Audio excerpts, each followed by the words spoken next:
Kita ke informasi selanjutnya pemirsa, kebakaran besar melanda puluhan hektar hutan produksi di Kabupaten Pulau Pisau, Kalimantan Tengah. Kebakaran juga menghanguskan hutan dan lahan di area ruas tol Palindra, Sumatera Selatan.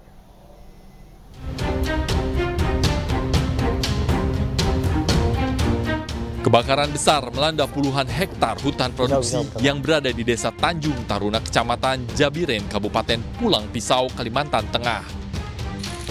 Kobaran api meluas melalap hutan dan lahan yang kondisinya kering di jalur Trans Kalimantan Poros Selatan ini. Tim Satgas Gabungan beserta relawan dan Dinas Kehutanan Provinsi Kalimantan Tengah kesulitan melakukan pemadaman melalui jalur darat. Pemadaman terkendala akses menuju titik api yang hanya bisa dilalui menggunakan jalan setapak sejauh 1,5 km serta minimnya sumber air di lokasi kebakaran. 2 buah helikopter milik BNPB juga diterbangkan ke lokasi untuk membantu melakukan pemadaman dari udara. Namun kebakaran belum juga bisa dipadamkan. Ya, sistem produksi di mana sumber api sebelumnya itu hanya terjadi di daerah Kemelu baru, yang dimana itu adalah lahan masyarakat yang berbatasan dengan Korfrai pusat. Nah, mungkin di saat pembersihan lahan masyarakat inilah ada yang tidak dilakukan penjagaan dengan baik sehingga api itu menyebar dan meluas. Tim Satgas Karhutla masih berada di lokasi kebakaran untuk memadamkan api agar tidak semakin meluas karena dikhawatirkan asap dari kebakaran lahan tersebut menyebar ke wilayah kota Palangkaraya. Dari Palangkaraya, Kalimantan Tengah, Ade Sata, iNews melaporkan.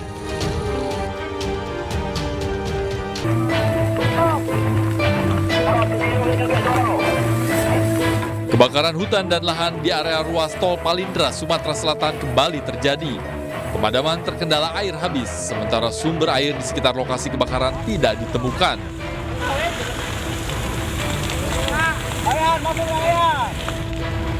Alhasil, kebakaran terus menjalar dan merambat semakin meluas.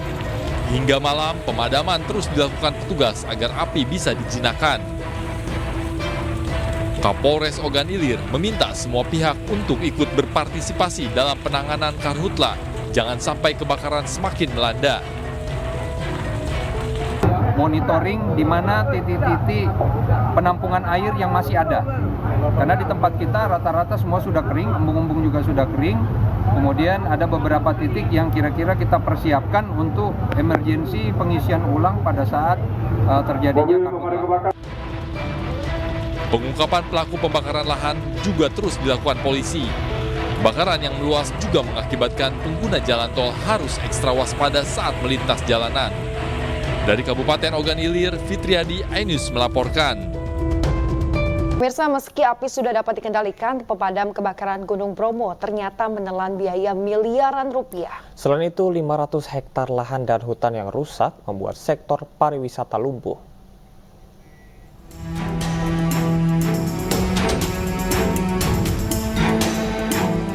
Kebakaran yang melanda Gunung Bromo di Probolinggo, Pasuruan, Lumajang, dan Malang, Jawa Timur telah padam. Meski api sudah padam, namun lebih dari 500 hektar lahan dan hutan rusak akibat dilalap si jago merah. Petugas masih menghitung total nilai kerugian akibat kebakaran.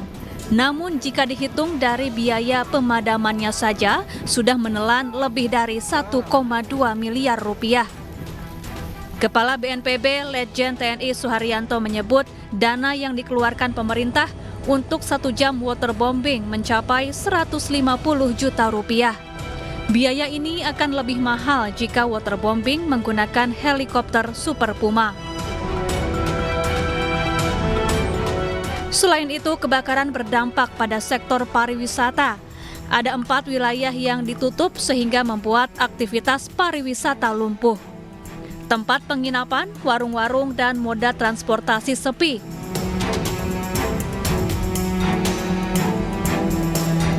Sebelumnya, kebakaran terjadi akibat percikan api dari flare atau suar yang digunakan pengunjung saat pemotretan foto prewedding 6 September lalu. Polisi telah menetapkan 1 orang sebagai tersangka, yakni manajer wedding organizer yang menginisiasi pemotretan menggunakan flare di tengah rumput kering dan cuaca panas. Akibat kelalaian ini, tersangka terancam hukuman 5 tahun penjara. Tim Liputan iNews melaporkan. Pemirsa, pasangan calon pengantin asal Surabaya yang menyebabkan kebakaran di Bukit Teletabis Gunung Bromo meminta maaf ke warga Tengger dan semua instansi terkait. Mereka mengaku kebakaran yang diakibatkan flare saat foto prewedding bukan kesengajaan.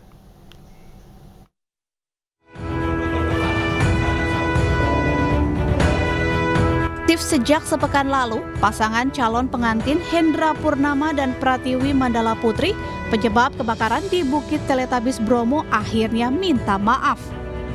Permohonan maaf itu disampaikan langsung oleh Hendra Purnama di kantor Desa Ngadisari, Kecamatan Sukapura, Kabupaten Probolinggo. Turut hadir juga mempelai wanita Pratiwi Mandala Putri dan kuasa hukum mereka. Hendra mewakili rombongannya minta maaf kepada warga suku Tengger di lereng Bromo, masyarakat pelaku wisata hingga ke Pemprov Jawa Timur dan Presiden Joko Widodo. Menurut Hendra, kebakaran akibat flare saat sesi foto prewedding tidak disengaja.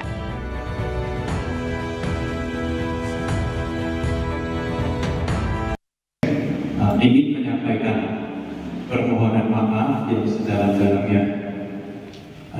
Permohonan maaf ini kami tujukan kepada seluruh masyarakat adat Tengger, kepada tokoh-tokoh adat Tengger, kepada tokoh-tokoh masyarakat Tengger, kepada pemerintah daerah Tengger, dan tak lupa kami juga menyampaikan permohonan maaf ini kepada Bapak Presiden dan Wakil Presiden Republik Indonesia, kepada seluruh jajaran menteri dan kabinet, kepada pemerintah Provinsi Jawa Timur, kepada pemerintah daerah, khususnya Probolinggo dan Pasuruan, serta segenap seluruh lapisan masyarakat di Indonesia ini.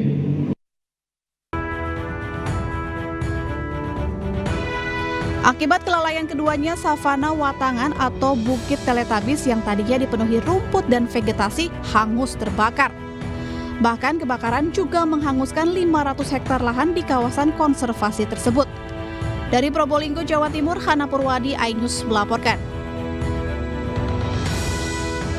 Pemirsa, Komisi Pemilihan Umum berencana memajukan masa pendaftaran Capres-Cawapres untuk pemilu 2024. Ya, masa pendaftaran yang terjadwal pada 19 Oktober dimajukan menjadi 16 Oktober 2023.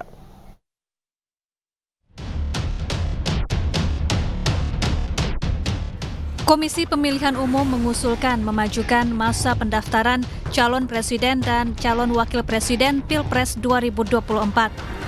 Masa pendaftaran yang sebelumnya terjadwal dimulai 19 Oktober 2023 rencananya dimajukan menjadi 10 sampai 16 Oktober 2023. Perubahan jadwal ini mengacu pada Undang-Undang Pemilu yang telah direvisi menjadi Undang-Undang Nomor 7 Tahun 2023. Isi undang-undang ini adalah pelaksanaan kampanye 2024 harus dilakukan 25 hari setelah penetapan daftar calon tetap pasangan Capres-Cawapres. Sedangkan di jadwal sebelumnya, rentang waktu penetapan Capres-Cawapres ke masa kampanye hanya 15 hari yang terjadwal pada 28 November 2023. Hal inilah yang membuat KPU memajukan tanggal pendaftaran pasangan Capres-Cawapres. Sebelumnya, 3 poros koalisi partai politik sudah mendeklarasikan 3 bakal calon presiden yang akan bersaing di pemilu 2024. PDI Perjuangan dengan partai pendukung lainnya resmi mengusung Ganjar Pranowo sebagai bakal calon presiden 2024, namun belum menetapkan siapa bacawa presnya. Begitu juga Koalisi Indonesia Maju yang mengusung Prabowo Subianto belum merilis siapa yang akan menemani sebagai bakal cawapres. Sementara Koalisi Perubahan telah mendeklarasikan Anies Baswedan berpasangan dengan Muhaimin Iskandar. Tim Liputan iNews melaporkan. Pemirsa, temuan survei terbaru SMRC menunjukkan simulasi baca pres dan bacawa pres Ganjar Pranowo Ridwan Kamil unggul dari calon lainnya. Temuan ini pun memunculkan spekulasi terkait kemungkinan terwujudnya duet Ganjar Ridwan Kamil di Pilpres 2024.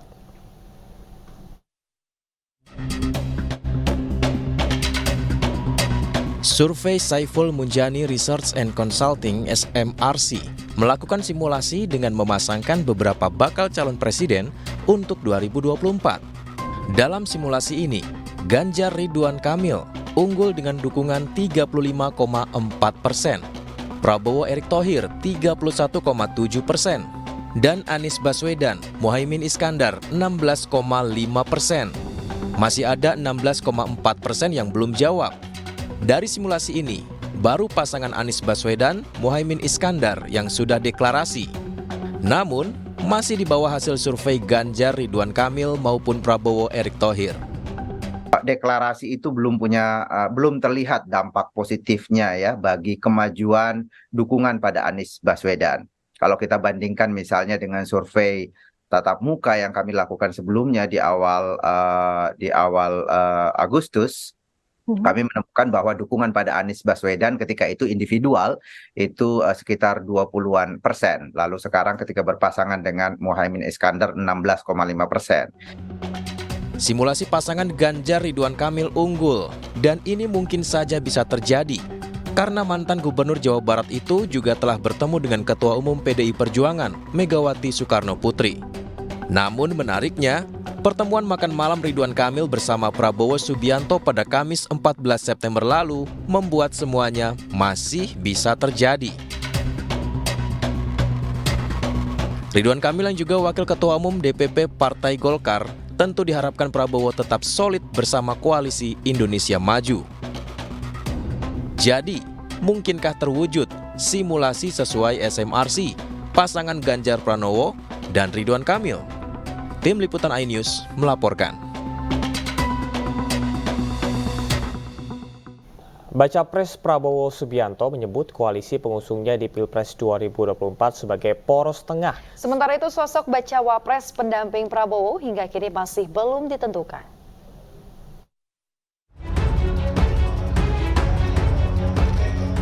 Bakal calon presiden Prabowo Subianto menyebut kubunya di Pilpres 2024 sebagai poros tengah. Menurutnya hal ini karena koalisinya digawangi partai politik yang berasal dari berbagai golongan. Ia juga mengaku akan bersaing secara santun dan menegaskan akan meneruskan program Presiden Joko Widodo. Sementara itu untuk sosok bacawa pres pendamping Prabowo hingga kini masih belum ditentukan. Mengenai wakil presiden, kita juga sudah sepakat, kita akan terus menggodok sesuai dengan tradisi adat kita, musyawarah mufakat. Kita akan diskusi dan kita dalam suasana yang paling penting adalah kepentingan besar, kepentingan nasional, kepentingan rakyat. Sebelumnya, baca pres Prabowo Subianto berkumpul bersama para ketua umum partai politik yang tergabung dalam Koalisi Indonesia Maju. Pertemuan digelar di kantor DPP Partai Golkar Jakarta Kamis malam. Dari Jakarta, tim Liputan iNews melaporkan. Pemirsa, relawan Prabowo Subianto di Provinsi Banten mencabut dukungannya untuk Pilpres 2024 kali ini. Ya, kini mereka mengalihkan dukungan ke baca pres Partai Perindo Ganjar Pranowo.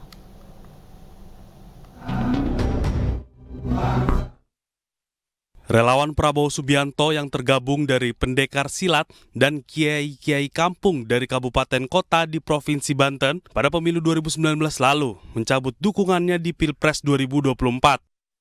Kini mereka mengalihkan dukungannya terhadap baca pres Ganjar Pranowo. Yang tahun yang lalu 2019 mendukung Bapak Prabowo, sekarang kita bersama-sama untuk berpindah dukungan kepada Bapak Ganjar Pranowo. Bapak Ganjar yang tepat untuk sosok jadi pemimpin Presiden 2024. Mereka menginginkan adanya regenerasi kepemimpinan nasional yang lebih nyata dan bisa membantu menyelesaikan pengangguran dan kemiskinan di kampung-kampung dan pelosok desa. Tak hanya itu, dukungan untuk Ganjar Pranowo juga dilatar belakangi karena Ganjar memiliki kepedulian dan perhatian besar terhadap perkembangan pesantren di Indonesia dan mudah diterima oleh berbagai kalangan. Dari Serang, Banten, Mahesa Apriandi, iNews melaporkan. Relawan Ganjar Pranowo berikrar mematuhi dasar negara demi terciptanya negara yang demokratis lewat pemilu yang jujur dan adil di Jakarta. Sementara di daerah pemirsa, relawan Ganjar terus melakukan aksi sosial memberi bantuan kepada masyarakat yang terdampak kekeringan.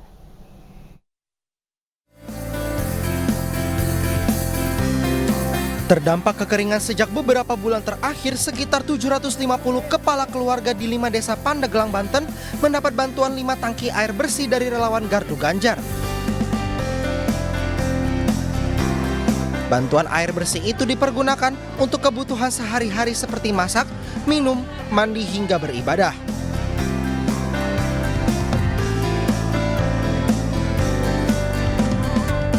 Relawan santri dukung Ganjar Provinsi Banten memberikan bantuan kepada warga di Kabupaten Serang yang sedang mengalami kekeringan air. Bantuan 30 unit mobil tangki air didistribusikan bagi 6.000 kepala keluarga di Kecamatan Pontang, Kecamatan Tirtayasa, dan Kecamatan Tanara. Menjaga keamanan dan ketertiban masyarakat atau Kamtipnas jadi salah satu misi dari relawan Usbat Ganjar Sumatera Utara untuk memberi manfaat dan membantu masyarakat. Upaya itu diwujudkan dengan membangun pos ronda di Desa Mekar Makmur, Kecamatan Seilapan, Kabupaten Langkat, guna membuat warga lebih merasa aman dan mencegah tindakan kriminal. Relawan santri dukung Ganjar Sumatera Utara bergotong royong membangun ruang belajar di Pondok Pesantren Tahfidz Abu Farhan di Patumbak 2, Kecamatan Patumbak, Kabupaten Deli Serdang. Sejumlah bantuan material bangunan diberikan, di antaranya 30 sak semen dan 3.000 batu bata agar bisa meningkatkan kenyamanan dan motivasi para santri dalam belajar.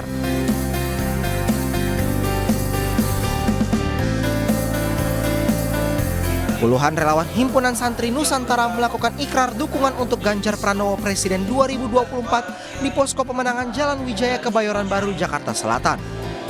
Mereka berikrar mematuhi dasar negara dalam memenangkan Ganjar di Pilpres mendatang demi tercapainya negara yang demokratis lewat pemilu yang jujur dan adil. Sedangkan di Kebonjeruk, Jakarta Barat, edukasi tentang pentingnya menerapkan pola hidup sehat dan menjaga kesehatan di tengah musim kemarau panjang digelar Kowarteg Indonesia. Selain diajak untuk menghindari makanan yang tidak sehat, warga juga diberikan layanan kesehatan gratis berupa cek kadar tensi, gula darah, dan kolesterol. Pemirsa, KCC resmi melakukan uji coba operasional gratis untuk warga Jakarta Bandung. Uji coba gratis tersebut untuk kereta cepat dilakukan hingga akhir September. Jumat 15 September 2023, KCIC setelah resmi melakukan uji coba operasional secara gratis untuk masyarakat umum. Dan memang untuk kereta cepat Jakarta-Bandung ini akan diberlakukan, atau uji cobanya akan diberlakukan hingga 30 September 2023. Nah, lantas bagaimana sih antusiasme dari para penumpang ataupun masyarakat yang mencoba kereta api cepat Jakarta-Bandung ini? Kita akan langsung menanyakan. Halo, selamat siang Kak. Ya, siang Mas. Antusias banget Mas. Seneng banget saya. Kemudian Kak, ini kan kita lagi di jalan perjalanan nih Kak. Selama perjalanan menurut Kakak gimana Kak? Selama perjalanan smooth banget ya. Keretanya halus dan cepat. Kemudian Kak, untuk fasilitas yang disediakan gimana nih Kak? Fasilitasnya lengkap. Ada mejanya juga, ada untuk colokan chargeran, dan kamar mandinya juga, toiletnya bersih ya. Terima kasih, selamat menikmati perjalanan. Ya, pemirsa, memang dalam uji coba secara gratis ini memang dikhususkan untuk masyarakat yang memang tinggalnya di sekitaran jalur kereta api cepat ini. Dan pada tahap uji coba ini memang setiap harinya dijadwalkan ada 4 jadwal keberangkatan, ya, di mana nantinya para penumpang dengan mekanismenya para penumpang akan mendapatkan perjalanan dari stasiun Halim menuju ke stasiun Tegal Alur dan juga sebaliknya. Dan juga pada tahap uji coba ini disediakan sekitar 2.200 tempat duduk atau ketersediaan kursi duduk. Sementara untuk masyarakat umum yang ingin mencoba ataupun menaiki ataupun ingin mengetahui bagaimana sensasi menaiki kereta api cepat Jakarta-Bandung ini bisa mendaftar secara langsung begitu di website resmi KCIC yang akan mulai dibuka pada besok 16 September 2023. Dari Jakarta, Fernaldi Sutrisno Ayus melaporkan.